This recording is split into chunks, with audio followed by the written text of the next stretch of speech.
Mokunzi.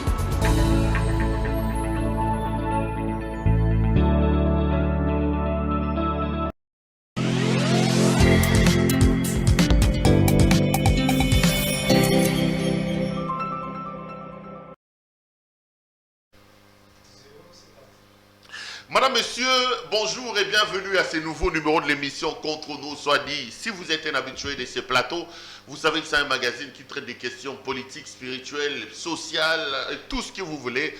Nous prenons des questions importantes qui retiennent l'actualité dans cette panoplie des domaines. Nous les mettons sur la table et nous en parlons. Aujourd'hui, je voudrais bien qu'on parle un peu de l'histoire de la corruption et de la lutte contre ces fléaux qui gangrènent la plupart des pays africains, dont la République démocratique du Congo. Il y a un groupe de jeunes qui se regroupent dans le cadre des plateformes pour lutter contre ces fléaux.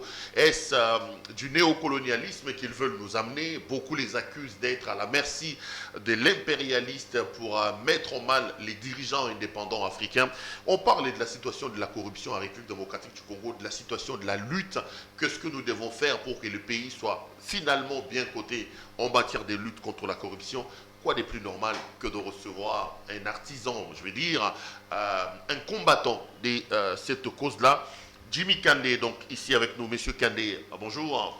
Bonjour Perrault et plaisir de vous rencontrer à nouveau. Merci, merci d'avoir accepté notre invitation. Ce n'est pas la première fois que tu viens nous voir. C'était dans un autre format. Finalement, aujourd'hui, vous venez dans le cadre de ce plateau. Vous êtes président d'un regroupement de jeunes africains pour lutter contre la corruption qu'on appelle UNIS.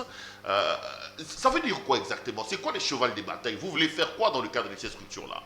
Alors, UNIS, c'est Réseau panafricain de lutte contre la corruption. C'est une organisation panafricaine qui a compris que la corruption était la principale cause de la pauvreté en Afrique, que la corruption empêchait à beaucoup d'Africains d'avoir l'opportunité de pouvoir s'émanciper. Voilà pourquoi nous nous sommes dit qu'il fallait, pour développer l'Afrique, lutter contre la corruption, faire la promotion de la bonne gouvernance et amener les acteurs politiques à plus de redevabilité. Voilà pourquoi des Congolais, des Africains se sont mis ensemble pour mettre en place Réseau panafricain de lutte contre la corruption, en sigle UNIS, simplement parce que nous pensons que c'est tout en étant unis que nous pouvons faire face à ces fléaux. Un fléau qui gangrène nos sociétés. Mais vous êtes dans ce domaine-là. Ça fait 2 ans que Tshisekedi, qui dit qu'il est le fils idéologique et biologique même, il ne le dit pas, on peut dire biologiquement que c'est le fils d'Etienne Tshisekedi Wamulumba, le régime du peuple d'abord, ils se sont battus pendant 32 ans, 37 même, pour lutter contre... Est-ce que vous sentez que depuis que M. Tshisekedi est arrivé au pouvoir, le Congo est en bonne voie en matière de lutte contre la corruption? Est-ce que ce régime vous paraît mieux combattre et lutter contre la corruption que le régime des Kabila sur lequel vous tirez tout le temps à boulet rouge? Alors, il faut dire qu'il y a quand même une différence d'entrée de jeu entre le régime Kabila et le régime Tshisekedi. Les choses ne sont pas encore en train d'aller dans la bonne direction, parce que si on doit s'en tenir qu'à l'indice de perception de Transparency International, on se rend compte que l'État congolais est en train de perdre des places en matière de classement à l'échelle mondiale. On est en train de reculer. Mais cet indice qui peut avoir des faiblesses parce qu'il ne se limite qu'à la perception, c'est-à-dire comment est-ce que les gens arrivent à percevoir le niveau de corruption dans un pays, il peut comporter certaines faiblesses. Mais tout laisse croire que cet indice, en tout cas, met la RDC à des positions parmi les derniers, en tout cas. Mais il est vrai aussi que sur le terrain, il y a eu le procès de son jour, qui est quand même où on a vu le directeur de cabinet du président de la République être condamné, chose qu'on n'a pas vue dans les régimes passés. Aujourd'hui, on voit comme l'IGF qui est très actif sur le terrain, en train de chercher des dossiers, des choses qui n'étaient pas visibles à l'époque du président Kabila. Il y a quand même un certain nombre de faits. Il y a eu la mise en place de l'agence de lutte contre la corruption. L'appel, on en parlera d'ailleurs. Il est vrai que le seul mérite actuellement est l'opprobre apporté au président de la République avec le dossier Access Bank. On va revenir là-dessus. On voit quand même qu'il y a des initiatives, mais tout laisse croire que ces initiatives ne semblent pas être coordonnées pour promouvoir réellement la bonne gouvernance au sein des institutions de la République, la présidence qui est continuellement en dépassement. On se rend compte qu'il y a un paradoxe quand même entre le discours du président de la République qui s'est fait le chant de la lutte contre la corruption et certaines réalités dans lesquelles nous vivons. Donc, ce qui fait qu'à un certain moment, il y a un semblant, on peut parler d'un semblant de volonté, un semblant de matérialisation de cette volonté de vouloir lutter contre la corruption. Dans le fond, on retient quoi? Donc rien n'est fait depuis que Tshisekedi est là. Ou c'est fait, mais pas suffisamment à votre goût. C'est pas encore suffisant pour dire qu'il y a un réel changement et une réelle volonté de vouloir lutter contre la corruption. J'ai cité des actions de l'IGF quand même qui se démarquent d'une certaine mesure. Là encore, il y a encore beaucoup de choses à dire. Je pense qu'on va revenir également là-dessus. Il y a certaines actions un peu de manière isolée qui semblent montrer qu'il y a une volonté, mais de manière globale, je pense qu'il faut encore beaucoup de choses à faire pour arriver à voir cette lutte contre la corruption être réelle dans ce pays. Jimmy Kandé, beaucoup de critiques sur vous avant qu'on entre en profondeur dans cette affaire. Vous, les militants de la cause de lutte contre la corruption, souvent on dit de vous que vous êtes de jeunes recrutés par l'Occident, financés par l'Occident, on vous envoie, vous avez des entrées partout ici dans les ambassades, avec les médias internationaux, on vous voit avec Sonia Rollet, avec tel des Reuters, avec tel des Reuters. Vous devenez des leviers de l'Occident contre les Africains, vos propres compatriotes, qui veulent lever la voix pour avoir une certaine indépendance par rapport à l'ancienne oppression. Est-ce que vous-même, vous sentez que vous bénéficiez du soutien de la communauté que vous appelez souvent la communauté internationale, de l'Occident? Est-ce que vous êtes des agents du néocolonialisme ici, dans ce pays?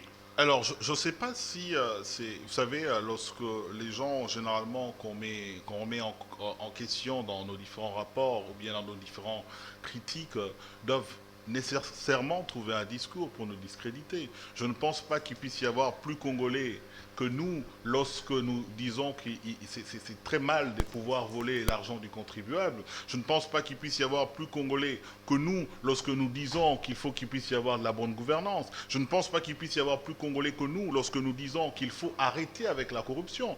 Alors, si il y a des gens qui pensent que le discours de pouvoir demander aux gens de pouvoir cesser avec les détournements des deniers publics est un discours occidental, moi, ça m'étonne. C'est simplement un discours qui est généralement utilisé par nos détracteurs, ceux-là qui ne veulent pas que le Congo puisse décoller, ceux-là qui veulent continuer à profiter de manière illicite de ce qui devait revenir au peuple congolais, qui trouvent ce discours et essayent de surfer sur la fibre patriotique simplement pour essayer d'avoir une certaine sympathie nationaliste, alors que ce sont les premiers à montrer à la face du monde qu'ils ne sont pas nationalistes parce qu'ils ne s'occupent pas de la population. On vous voit tout le temps dans les couloirs des ambassades, on vous voit tout le temps. C'est ça le problème avec vous. Vous êtes financé par les ONG internationales qui, eux également, sont les échos de leur État. Vous ne pouvez pas refuser ça, M. Jimmy Kandé. Je ne pense pas aujourd'hui que vous puissiez dire cela de notre président de la République, qui aujourd'hui, lorsqu'il est arrivé au pouvoir, il a effectué un nombre incalculable de voyages pour arriver à trouver un certain nombre d'appuis auprès des bailleurs internationaux. Alors aujourd'hui, je pense qu'il y a beaucoup d'ONG qui œuvrent ici au Congo comme en Afrique et partout dans le monde, qui œuvrent dans les mêmes questions que nous, dans les mêmes thématiques. Donc il est important, si nous voulons changer de dynamique, que nous puissions mutualiser nos efforts afin que les choses puissent changer. Et nous, étant Congolais, nous nous assurons à chaque fois que les intérêts du Congo soient toujours mis en avant. Donc je ne pense pas qu'aujourd'hui, parce que nous pouvons discuter avec l'ambassade des États-Unis ou l'ambassade de France, que cela puisse poser un problème, alors que l'État congolais discute avec l'ambassade des États-Unis. L'État congolais discute avec l'ambassade de France, l'État congolais discute avec toutes les ambassades ici. Et le fait que ces pays-là sont ici au travers de leurs ambassades et qu'appuient certains nombres de projets de développement ici, il est quoi de plus normal que ceux-là qui veulent réellement changer des choses puissent avoir une forme de collaboration avec ces différentes organisations. Ben, on dit de vous également, c'est pour des raisons, des documents que vous les faites. Où se trouve Jean-Jacques Lumumba aujourd'hui? On sait que c'est lui un peu qui a été au lancement des UNIS, qui est votre plateforme. Il s'est réfugié en Belgique. Aujourd'hui, il bénéficie du statut des réfugiés, payé par le gouvernement belge, alors que Kabila, qui serait en train de les poursuivre, n'existait plus. Donc là, l'objectif a été atteint. L'homme se retrouve aujourd'hui en train de vivre paisiblement en Belgique avec femmes et enfants, seulement parce que d'une certaine manière, il aurait dénoncé le régime de Kabila. Alors, il faut commencer par... vous savez, deux fois, c'est très facile pour ceux-là qui sont de l'extérieur de pouvoir émettre un certain nombre de critiques. Monsieur Jean-Jacques Lumumba était directeur de crédit au niveau de la banque BGFI, responsable de département des engagements. Donc ça veut dire que ce n'était pas quelqu'un qui commandait de l'argent, c'est quand même un poste de haut niveau pour quelqu'un qui travaille dans une banque. Donc c'est quelqu'un qui avait de revenus réguliers et qui ne pouvait pas envier, qui pouvait aller en Europe quand il le voulait. Et si il y a des Congolais de ce trempe-là qui acceptent de pouvoir dénoncer des malversations au sein d'une institution et aujourd'hui qui se retrouvent en exil, rassurez-vous, et je pense que vous devez mieux le savoir parce que vous êtes en contact avec plusieurs politiciens, que ce n'est pas chose aisée de vivre en exil. Et rassurez-vous que M. Jean-Jacques Lumumba travaille aujourd'hui. Ce n'est pas quelqu'un qui vit des allocations, c'est quelqu'un qui travaille aujourd'hui. Mais il a encore un dossier qui est au tribunal. C'est Kabila qui le pourchassait, non? Kabila n'existe plus. Qu'il revienne. Vous ne venez pas me dire que Jean-Jacques Lumumba s'est senti en insécurité avec le régime de Tshisekedi. M. Jean-Jacques Lumumba a une famille. Aujourd'hui, c'est une décision qui n'est pas toujours très facile à prendre.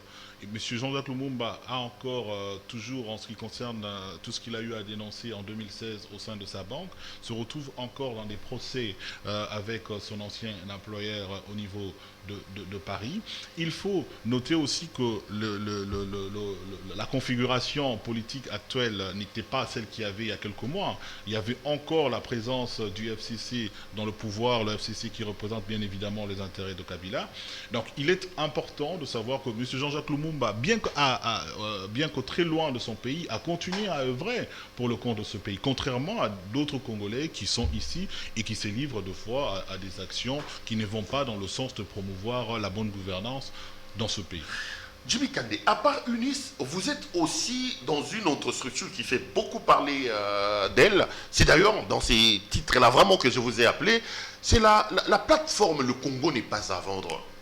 C'est quoi Le Congo n'est pas à vendre? Comment on fait pour avoir plusieurs casquettes? Vous êtes à la fois président des UNIS avec Lumumba, la structure créée entre autres aussi par Jean-Jacques Lumumba, et entre-temps vous êtes aussi dans la coordination des Congo n'est pas à vendre. Ça veut dire quoi exactement?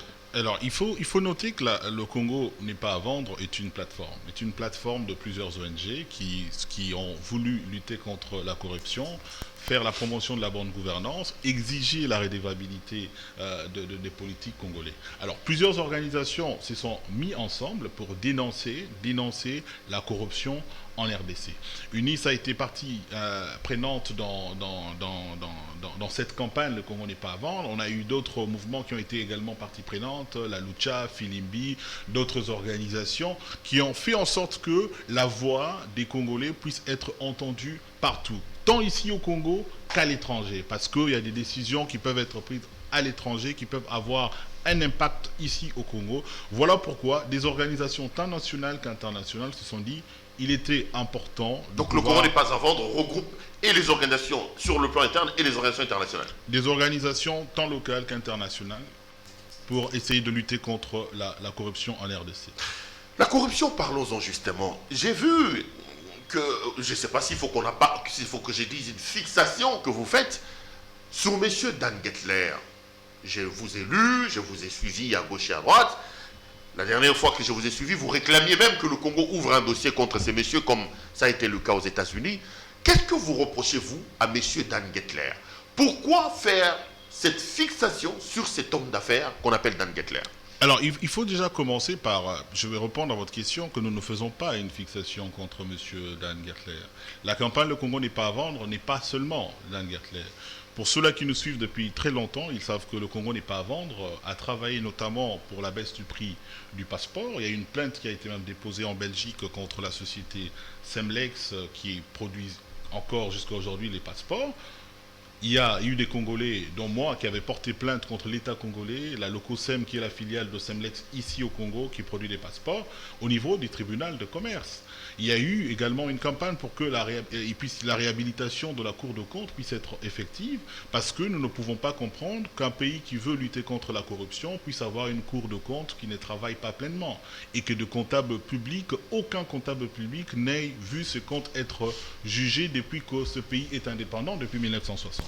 Donc il était important pour nous, dans notre premier volet de campagne, de pouvoir insister sur des dossiers que nous pensions être importants. Et nous avons voulu parler de ressources naturelles. Et nous nous sommes rendus compte que dans les ressources naturelles, il y avait un individu, en la personne de Dan Gertler, qui représentait un peu beaucoup. On a parlé des milliards de dollars. Simplement, lorsqu'on évoquait cette personne, on se dit qu'il était important de mettre en avant cette personne qui un peu caractérise ce qui se passe dans le secteur minier pour appeler le gouvernement congolais non seulement à ouvrir des enquêtes, mais à pouvoir aussi, comment dirais-je, mettre en place de nouvelles réformes. Parlons-en. Qu'est-ce qui se passe exactement? Qu'est-ce que vous reprochez à M. Dan Gertler? Parce que Gertler a lancé une série de spots ici. Gertler dit même, il vous lance même un défi d'une certaine manière.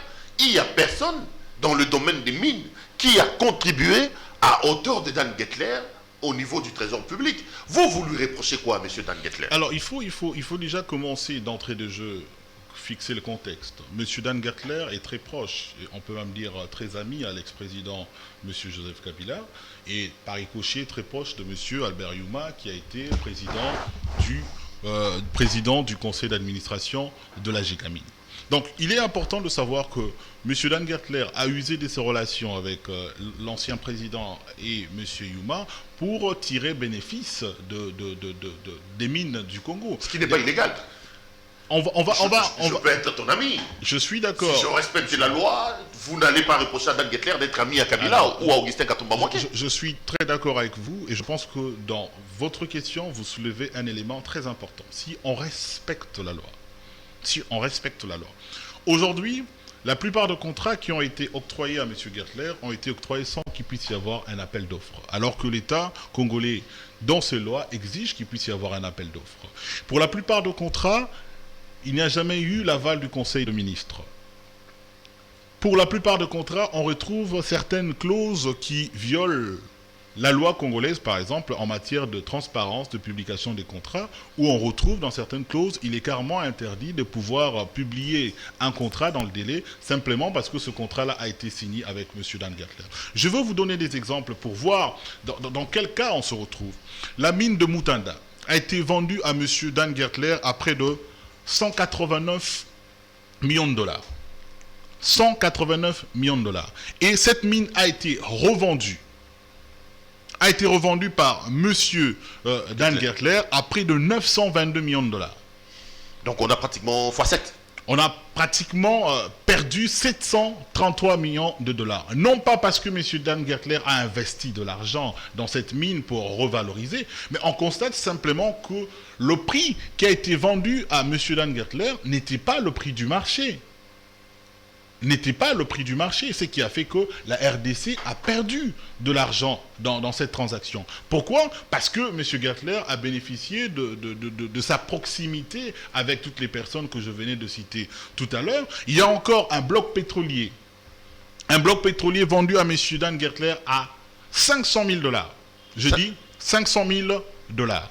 Et ce bloc pétrolier a été revendu à l'État congolais. L'État congolais qui l'avait vendu à Dan Gertler à 500 000 dollars va racheter à nouveau ces mêmes blocs pétroliers. Alors qu'il n'y a eu aucun investissement, vous savez à combien? À combien? À 150 millions de dollars, vous imaginez. De 500 000 dollars à 150 millions de dollars. Donc l'argent du contribuable congolais est sorti pour racheter des blocs pétroliers qui appartenaient déjà à l'État, qui ont été vendus à Dan Gertler un peu plus tôt à 500 000 dollars, à 150 millions de dollars. Vous imaginez. Et il y a eu le cas également de royalty de Mutanda Mining, où on ne sait pas aujourd'hui retracer combien ce monsieur a payé exactement pour avoir ces royalties-là. Mais M. Dan Gertler, ce que nous savons, c'est que lui a pu percevoir plus de 300 millions de dollars. De l'argent qui devait revenir à la GECAMINE. Donc on se retrouve avec des contrats où on sait clairement voir que les mines ont été bradées. Nous avons quand même été surpris de voir M. Albert Youma accorder une interview à l'un de vos confrères de RFI qui pratiquement s'est plaigné du fait que les mines du Congo avaient été bradées alors que lui, il était président du conseil d'administration de la GECAMINE et qu'il a vendu des mines sans appel d'offres et que le conseil des ministres n'a jamais validé la plupart de contrats. Donc on se pose la question de savoir quand même pourquoi M. Yuma doit être en train de se plaindre? Alors qu'il était quand même au cœur de l'action dans la GECAMINE. Donc voilà un peu toutes ces pertes, parce que nous l'avons estimé à plus d'1 milliard 900 millions de dollars. Que le Congo a perdu via Dan Gettler. Via Dan Gettler pour les 20 dernières années. Et nous ne sommes pas les premiers à le dire.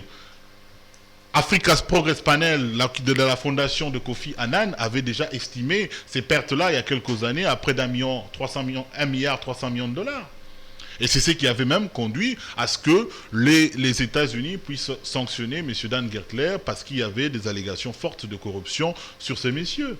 Sans pour autant rappeler quand même qu'il y a eu encore récemment un tribunal de New York qui a cité nommément dans son jugement rendu M. Dan Gettler comme étant celui qui aurait versé des pots de vin à des politiciens congolais. Donc on se retrouve, on parle quand même des milliards de dollars, et lorsque vous connaissez le budget congolais, vous pouvez réaliser, vous pouvez comprendre combien représente 1 milliard 900 millions de dollars sur le budget congolais. Est-ce que le problème c'est le Congo ou le problème c'est Dan Gettler? C'est ça le problème. Lorsque Gettler s'est plaint, il dit qu'il y a une sorte de fixation sur sa personne. C'est le nom Gettler qui fait mal, ou qu'est-ce qui se passe? Parce que bon, vous vendez vos mines à 150 millions, donc Gettler vient mettre ses 150 millions. Ce n'est pas Gettler qui vend, c'est le Congo qui vend. Allez trouver des responsabilités auprès du vendeur et non pas auprès de l'acheteur. Quel est le problème de l'acheteur là-dedans? Dans la notion de la corruption, il y a le corrupteur et le corrompu. Ok?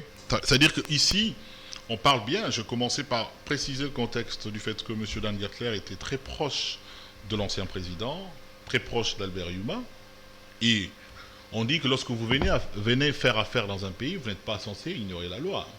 Et lorsque vous voyez très clairement que la loi est violée, on n'est pas en train de dire que M. Gettler est le seul responsable. Non, il y a des Congolais qui sont responsables en complicité avec Dan Gettler de ce que le Congo a perdu depuis toutes ces années. Donc les responsabilités ne doivent pas seulement être trouvées dans le chef de M. Gettler, mais dans le chef de ceux-là qui avaient des responsabilités à l'époque, notamment du président du conseil d'administration de la GECAMINE, de ceux-là qui ont géré cette société pendant très longtemps, et de ceux-là qui, au niveau du gouvernement, étaient appelés à prendre des décisions. Il faudrait rappeler qu'il y a même une circulaire à l'époque de M. Matata qui commençait déjà à interpeller M. Yuma sur sa façon de vendre les mines, les concessions minières du Congo. Donc il y avait déjà une guerre qui soulevait des questions au sein du gouvernement, mais étant donné que M. Yuma avait apparemment des très bonnes relations, ou que tout le monde sait qu'il a des très bonnes relations avec l'ancien président, il ne pouvait pas être attaqué compte tenu de ses relations avec l'ancien président. Maintenant, qu'est-ce que vous voulez que le Congo fasse? Est-il possible de récupérer tout cet argent de la part de Dan Gettler, ou vous voulez voir M. Dan Gettler devant nos cours et tribunaux répondre de ses actes de corruption? Nous avons déjà voulu sonner l'alarme parce qu'il y a encore près d'1 milliard 700 millions de dollars qu'on peut récupérer si aujourd'hui on se décide de mettre en place une commission pour enquêter. Il est quand même anormal qu'il puisse y avoir des pays comme les États-Unis, la Grande-Bretagne, la Suisse, qui ont ouvert des enquêtes sur des partenaires de Dan Gettler, qu'il ne puisse pas y avoir des enquêtes ici en RDC, où sont les principales victimes de toutes ces activités de Dan Gettler. Voilà pourquoi nous appelons au président de la République, au gouvernement congolais, d'ouvrir une enquête sur tous les contrats de Dan Gettler pour espérer déjà sauver le 1 milliard 700 millions de dollars qu'on pourrait perdre pour les prochaines pour les prochaines années. Donc il est important que le gouvernement puisse ouvrir une enquête. Et le président de la République qui a parlé de la révision des contrats miniers lorsqu'il était à Lubumbashi, je pense que là, il y a une opportunité de pouvoir revoir les dossiers Dan Gettler, et ce gouvernement Sama Lukonde qui est en train de rechercher de l'argent a une opportunité de pouvoir avoir de l'argent avec Dan Gettler. Dan Gettler, l'homme à abattre, des unis, des Congo n'est pas à vendre véritablement. Hein? Vous aimeriez bien voir Dan Gettler comme Jamal ou comme Kamere dans le banc d'accusés. Nous aimerions voir tous ceux-là qui sont impliqués dans le pillage de ressources naturelles du Congo ou autant dans les détournements des deniers publics puissent répondre de leurs actes devant les tribunaux congolais. C'est ce que nous demandons. Madame, Monsieur, vous suivez l'émission Contre nous, soit dit. L'invité de ce soir, c'est Monsieur Jimmy Kandé, qui est donc président des UNIS. le réseau panafricain des luttes contre la corruption. Il est également dans la coordination de cette plateforme qu'on appelle le Congo n'est pas à vendre. Avec lui, on revient donc sur les activités des luttes contre la corruption en République démocratique du Congo. Mais Jimmy, le constat est clair. La corruption, ce n'est pas seulement avec Dan Gettler. Est-ce que vous avez encore d'autres gros poissons dans d'autres secteurs qui vous intéressent et sur lesquels vous voudrez vraiment attirer l'attention de l'opinion? Alors, il faut savoir que notre combat n'est pas personnel. Je pense que l'objectif aujourd'hui n'est pas qu'on puisse simplement avoir des individus qui puissent aller en prison, mais qu'il puisse y avoir des vraies réformes. Des vraies réformes qui soient faites pour empêcher que nous puissions nous retrouver dans les cas des Dan Gettler. Nous avons parlé du dossier, tout à l'heure, nous avons parlé du dossier passeport, par exemple. Aujourd'hui, il y avait une année de moratoire qui avait été accordé à la société Semlex, qui a conduit même à la réduction du prix. Mais est-ce que vous entendez encore parler de ces dossiers? Parce qu'on devait aujourd'hui savoir, qu'est-ce qui est en train d'être fait actuellement? Y a-t-il un appel d'offres de l'État congolais pour penser à l'après Semlex? Ou nous sommes encore en train d'avoir un gouvernement qui est en train d'attendre que le moratoire actuel puisse expirer pour se dire que non, on était surpris, voilà, on va encore continuer avec Semlex via le COSEM, alors que il y a des suspicions de corruption qui ont été révélées à la face du monde concernant ces contractants. Alors, il faut qu'à un certain moment que l'État congolais puisse se prendre en charge, on dit gouverner c'est prévoir, et qu'il puisse commencer à répondre à des questions... pour lesquelles les Congolais ont besoin de réponses. Il y a eu le rapport du groupe d'études sur le Congo qui parlait de la gestion de GoPass. Aujourd'hui, est-ce que nous en sommes? On a eu aujourd'hui... On a quand même Abdallah Bilengue en prison, condamné à 20 ans. C'est un peu lui qui était le poumon de lancement de cette affaire de GoPass. Est-ce que le problème, c'est de continuer à avoir des gens qui doivent aller en prison après avoir détourné de l'argent et continuer d'une certaine manière à jouir de l'argent qu'ils ont détourné, ou le plus important aujourd'hui, c'est de se poser les bonnes questions et de mettre en place de réformes qui permettent de pouvoir empêcher qu'il puisse y avoir encore ce genre de détournement. Voilà pourquoi nous avons, pendant tout au long de la campagne Le Congo n'est pas à vendre, insisté sur la nécessité d'avoir une Cour de compte qui sera en train de travailler. Parlons-en justement. Vous revenez tout le temps sur la Cour des comptes. Vous pensez qu'aujourd'hui, c'est les politiques qui rendent cette Cour amorphe et qui l'empêche de faire son travail?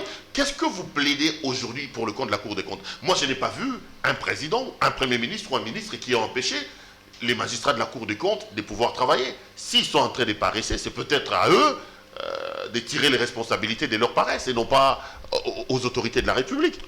Alors, il faut noter que la loi portant en fonctionnement, composition de la Cour de compte qui a été promulguée en 2018, il y a eu également la nomination de 59 magistrats, si ma mémoire est bonne, qui, depuis 2018, n'ont pas encore prêté serment.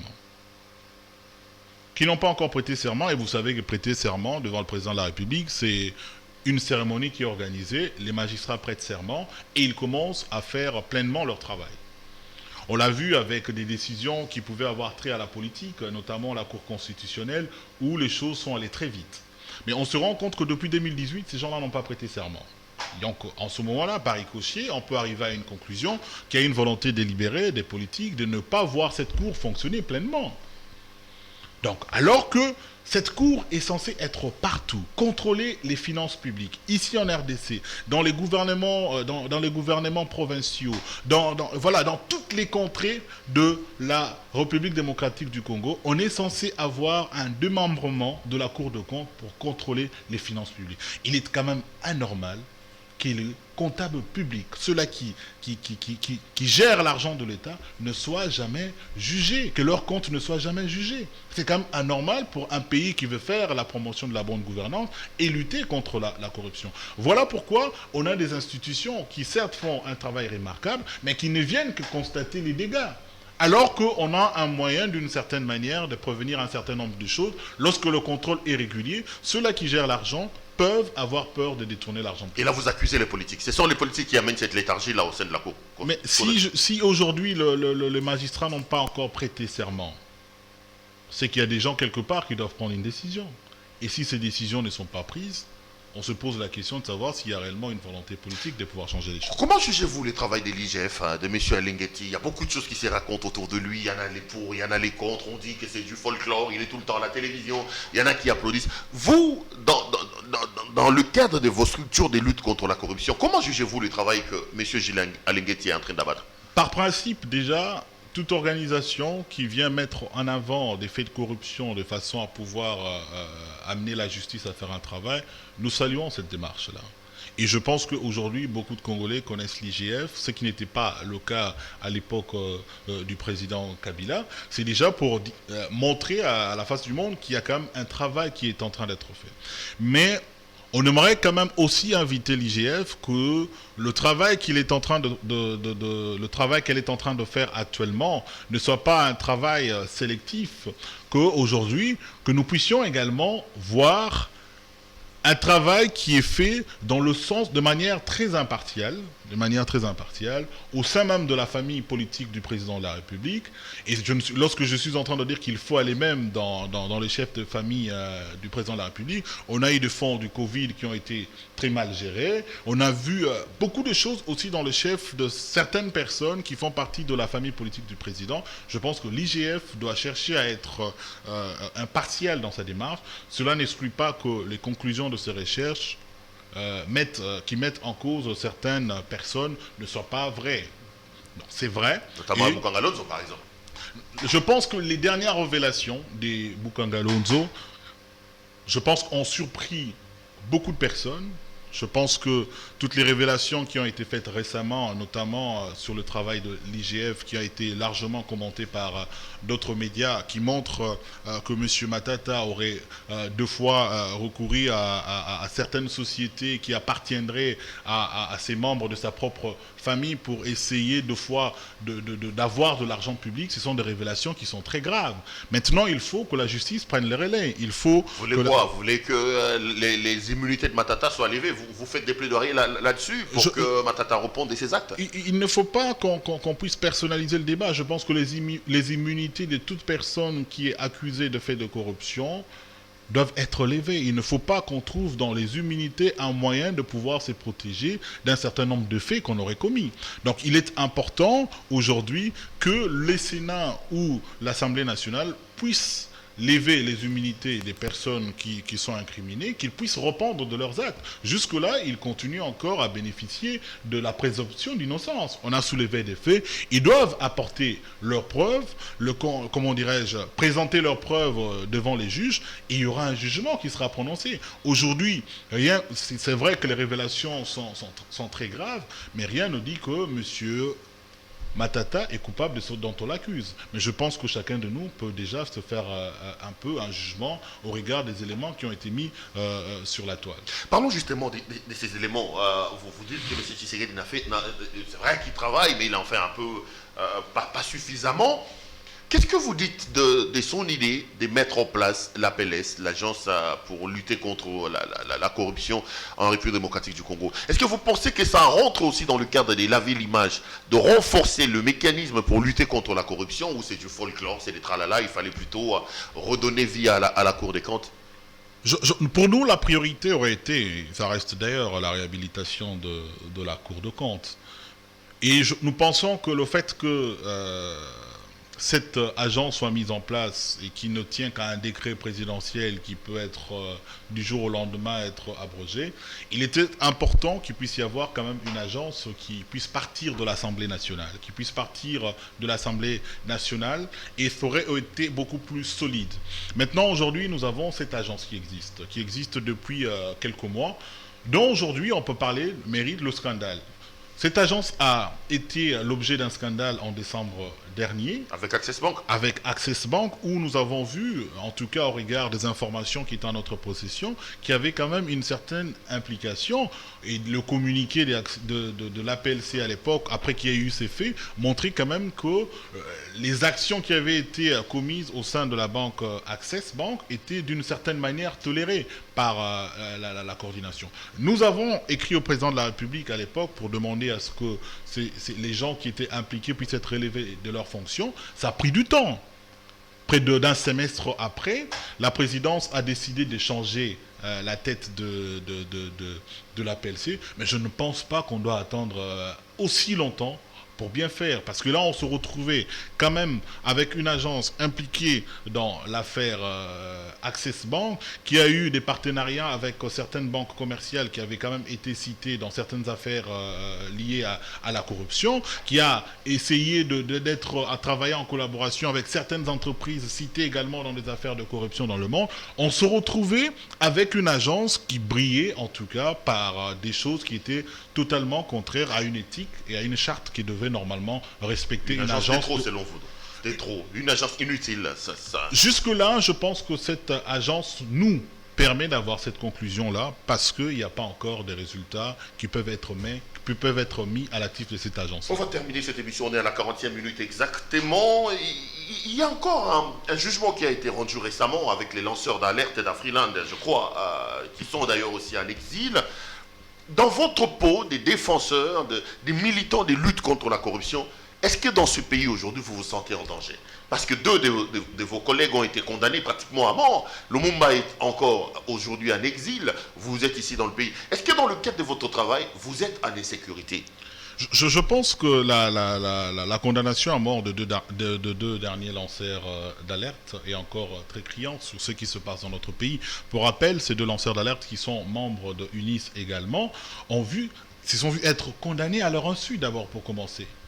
À leur insu. Ils n'ont jamais comparu. Ils n'ont jamais comparu et tout laisse croire qu'il y a eu un jugement qui a été rendu en catimini entre ceux-là qui l'accusaient et un certain nombre de gens qui sont impliqués dans ce dossier-là.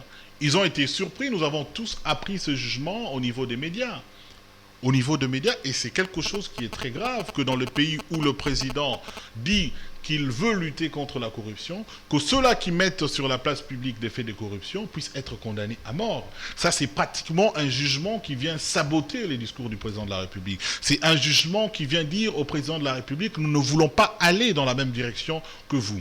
Et voir le président de la République n'est pas s'indigner, n'est pas réagir lorsqu'on a parlé de ce jugement, peut laisser poser des questions sur la volonté réelle du président de la République de vouloir lutter contre la corruption ou protéger ceux-là qui dénoncent la corruption. Nous voulons profiter de cette antenne ou de cette opportunité que vous nous offrez, lancer un appel au président de la République, qui est le garant du bon fonctionnement des institutions, lancer un appel au ministre de la Justice, au ministre des Droits humains, qu'il est important que ce jugement soit annulé, car ces jugements violent la vision du président de la République et ces jugements qui a été rendu de manière inacceptable puissent être simplement annulés et que les lanceurs d'alerte qui ont mis sur la place publique ces faits de corruption puissent retrouver je peux dire d'une certaine manière, leurs droits ici en RDC. Et cela est important. Donc vous n'êtes pas en danger, malgré ça? Nous sommes en danger si nous devons courir le risque d'être condamnés à mort lorsque nous dénonçons des choses qui sont censées permettre à l'État congolais de pouvoir prendre des mesures. Il est clairement que nous sommes en danger lorsque nous pouvons assister à ce genre de réaction de la part de la justice congolaise. Jimmy Kandé, merci beaucoup. Merci d'être venu nous voir. Merci beaucoup. C'est à nous de vous remercier. Les portes sont grandement ouvertes. Revenez quand vous voulez. Madame, Messieurs, cette émission est terminée. Merci à l'équipe technique qui a fait un travail remarquable pour me permettre d'entrer en contact avec vous. Je rappelle ce soir que notre invité, c'était M. Jimmy Kandé, président du réseau panafricain de lutte contre la corruption, membre de la coordination de la plateforme Le Congo n'est pas à vendre. Je vous retrouve demain pour un autre numéro de cette émission. Portez-vous bien et restez branchés sur nos programmes. Bonsoir chez vous.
obongi nango libonza na ngai Yesu ya moto ndimisa motima napesi yo kumunanga po ete obongi nango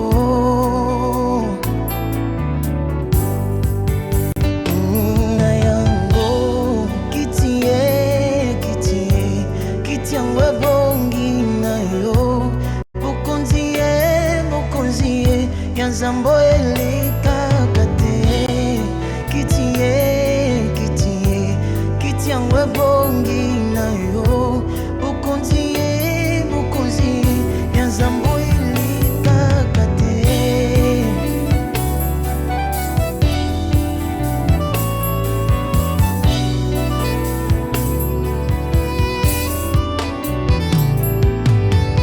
oyaki mpona ndako ya kobe kokonza libela mesia lelo na motema nanga napesi yo kiti na yo mwana ya Dawidi mesia mokonzi ya libela ya bikeke oya na motema nanga osala ngai tempelo na yo na mimandi kombo na yo Yesu nanga bisika biano yeswe bisika ya kimbo na yo kitie yango ebongi na yo bokonzi ya nzambo elekaka te kitie yango ebongi na yo bokonzi ya nzambo elekaka te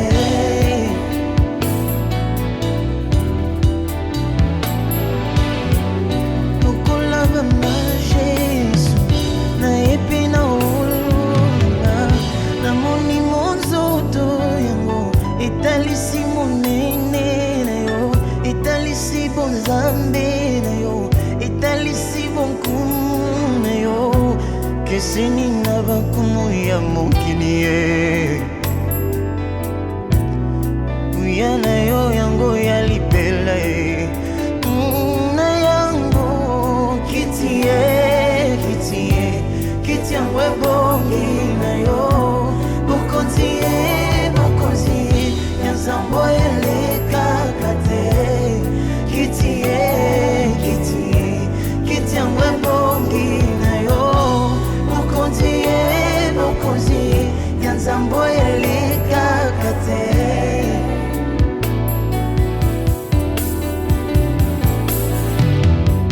likolo ya ngomba ya petelo amoni kimbo alingi atunga emae po ete ovanda na yo ngai nafungoli motema natongi ema papa nasengi ovanda na yo nasengi okonza na yo nasengi